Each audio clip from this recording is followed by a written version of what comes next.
ರಾಶಿ ಕನ್ಯಾ ಲಗ್ನ. ಕನ್ಯಾ ಲಗ್ನದಲ್ಲಿರ್ತಕ್ಕಂಥ ಭವಿಷ್ಯತ್ತನ್ನ ತಿಳಿಸೋದಾದ್ರೆ, ಕನ್ಯಾ ರಾಶಿನಲ್ಲಿರ್ತಕ್ಕಂಥವ್ರಿಗೆ ಸ್ವಲ್ಪ ಏರುಪೇರಿದೆ, ತಲೆ ಕೆಡಿಸ್ಕೊಳ್ಳೋ ಅವಶ್ಯಕತೆ ಇಲ್ಲ. ಯಾಕೆ ಅಂತಂದ್ರೆ ಈ ವರ್ಷ ಕನ್ಯಾ ರಾಶಿನಲ್ಲಿರ್ತಕ್ಕಂಥವರ ಪಂಚಾಂಗದ ರೂಪದಲ್ಲಿ ನೋಡೋದಾದ್ರೂ ಕೂಡ ಆರೋಗ್ಯದ ಮೇಲೆ ಎಲ್ಲೋ ಒಂದ್ ಕಡೆ ಸಣ್ಣ ಪುಟ್ಟ ಏರುಪೇರಾಗುತ್ತೆ. ಸಮಾಜದಲ್ಲಿ ಒಂದು ಹೆಸರು ಅಂತಂತ ಬಂದಾಗ ತುಳಿಯವರು ಸಾಕಷ್ಟು ಜನ ಇದ್ದೇ ಇರ್ತಾರೆ.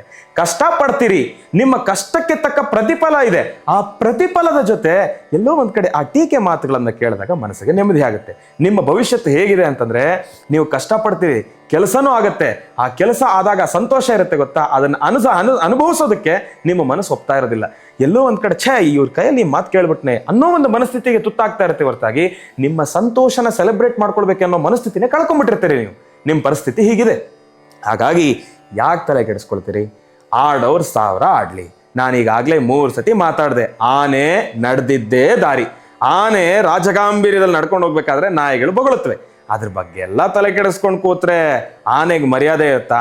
ಆನೆ ಇನ್ನೊಂದು ಆನೆ ಜೊತೆ ಫೈಟಿಂಗ್ ಮಾಡ್ಬೇಕೇ ಹೊರತಾಗಿ ಅಯ್ಯೋ ಇವ್ರೇನೋ ಅಂದ್ರಲ್ಲ ಅಂತ ಹಿಂಗೆ ತಿರುಗ್ಬಿಟ್ರೆ ಆನೆಗೆ ಮರ್ಯಾದೆ ಇರಲ್ಲ. ಜನ ಆಡ್ಕೊಂಡು ಹಾಕ್ತಾರೆ, ಏನ್ ಗೊತ್ತಾ, ಆನೆ ಏನಪ್ಪ ನಾಯಿಗೆ ಎದುರ್ಕೊಂತ ಅಂತ. ಅದಲ್ಲ, ಕನ್ಯಾ ರಾಶಿನಲ್ಲಿರ್ತಕ್ಕಂಥವ್ರು ತಾವು ಗಾಂಭೀರ್ಯವಾಗಿ ಮುಂದೆ ಬನ್ನಿ. ಯಾಕೆ ನಿಮ್ ಕೆಲಸ ಕಾರ್ಯಸಿದ್ಧಿ ಆಗೋದಿಲ್ಲ? ಖಂಡಿತ ಆಗತ್ತೆ, ತಲೆ ಕೆಡಿಸ್ಕೊಳ್ಳೋ ಅವಶ್ಯಕತೆ ಇಲ್ಲ. ಇನ್ನ ತಾವು ಭೂಮಿಗೆ ಸಂಬಂಧಪಟ್ಟಿರ್ತಕ್ಕಂಥ ವಿಚಾರವಾಗಿ ಕೈ ಹಾಕೋದ್ರಿಂದ ಈ ವರ್ಷ ಎಲ್ಲೋ ಒಂದ್ ಕಡೆ ಸ್ವಲ್ಪ ಕೈ ಸುಟ್ಕೊಳ್ತಕ್ಕಂಥ ಪರಿಸ್ಥಿತಿ ಬರುತ್ತೆ. ಸ್ವಲ್ಪ ಜೋಪಾನವಾಗಿ ಕೈ ಹಾಕ್ತಕ್ಕಂಥದ್ದು ಬಹಳ ಉತ್ತಮ. ನಿಮ್ಮ ಮನಸ್ಥಿತಿ ಹೇಗಿರುತ್ತೆ ಅಂತಂದ್ರೆ, ಜೇಬಲ್ ಕಾಸಿರೋದಿಲ್ಲ ಆದ್ರೂ ನಾನು ಈ ಜಾಗ ತಗೊಬೇಕಲ್ಲ ಅನ್ನೋ ಒಂದು ಆಲೋಚನೆ ಬರುತ್ತೆ. ಆದ್ರೆ ಆಲೋಚನೆ ಇರಲಿ, ಎಲ್ಲವೂ ಕೂಡ ಮನಸ್ಸಲ್ಲಿರಲಿ. ಕಾರ್ಯಗತಕ್ಕೆ ಮುಂದೆ ಹೋಗ್ಬೇಕಾದ್ರೆ ಮಹಾಲಕ್ಷ್ಮಿನ ಸ್ವಲ್ಪ ಜೊತೆಯಲ್ಲಿ ಇಟ್ಕೊಂಡಾಗ ಮಾತ್ರನೇ ಎಲ್ಲವೂ ಕೂಡ ಸುಖಮಯವಾಗಿರುತ್ತೆ.